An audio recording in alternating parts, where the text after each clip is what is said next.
Little add-on to your hair growth, and this could work for anyone. You bald men, it'll improve your scalp, your hair. So after my first video, I wanted to mention to you what you want to do is really massage into your scalp. When you place your plastic bag or your shower cap over your head, okay, just spend extra time massaging when you're in the shower or when it's wet. And when I had done this at a younger age for a straight month, it might have even been a month and a half, putting the bag over my head, I really didn't use a whole lot of hair products, hairspray, mousse, just to kind of let my scalp breathe. And again, it was straight water from my shower, a clean hair, and then when I went to bed, just a wet head. Mind you, years later, a wet head at night tends to get me sick. So I've learned I have to hair dry my hair before, and it generally takes about 2 hours for this to dry.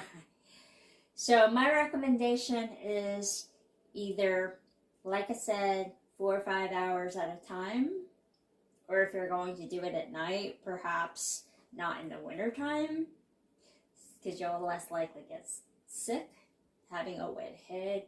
But for some reason, I just cannot sleep with damp hair anymore. As I have gotten older, it would get me to have a cold or something. So I guess during the day or what have you, just, do that greenhouse effect with your hair. And again, I mentioned lemon water into it, a squeeze of fresh lemon, or you can get the squeegee lemons. The other thing I wanted to add on to this, when I was younger as a teen doing this, I noticed my hair follicles got thicker, my hair grew faster, and it grows fast anyway even then. But sort of my diet. So growing up from a child to teen years, I ate a lot of fish, bluefish, salmon. It was fresh fish from the market. It was not fried. It was always baked or in a pan, lightly on low.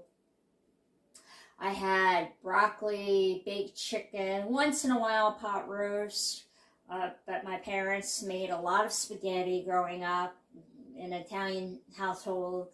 A lot of bread, carbs, cereal.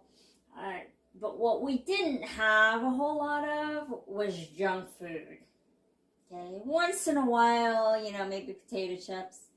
And then we would have pretzels, popcorn. That was mainly our snack. So that was primarily what I grew up with. Fruits, vegetables, more fresh fruits and vegetables than canned. And it was rare to have soda. I mean, you're talking maybe twice a month, a couple days a week. But having a teenage brother, the soda would be gone if we had it. So I'm letting you know we didn't have a whole lot of sugar and a lot of processed foods either. I didn't grow up with the Twinkies and Pop-Tarts, so that affected my health. It still stunted my growth, I guess, because I'm very short. But anyway, and now, years later, I cook a lot. And it's kind of similar, but I've got to say, I do include some junk food in. I still eat my sweets. I'll have chocolate pie. I have a sweet tooth, so I don't go crazy over my health. But I do like a good pie, during the week. It's not every week, but I have that, and sweetener in my coffee, or a flavored creamer or something like that. And but like I said, I tend to cook a lot at home, so we don't have a whole lot of processed food either.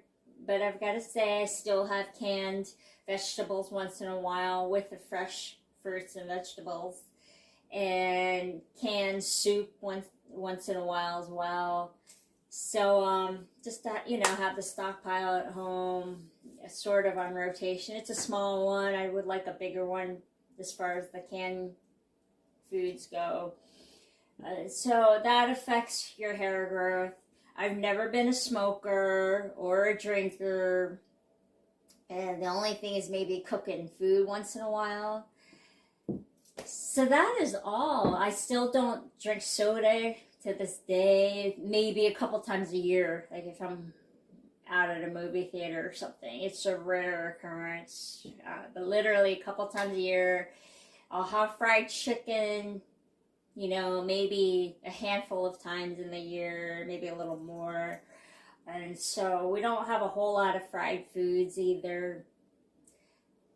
So that's it. And again, happy hair growing. The best to you.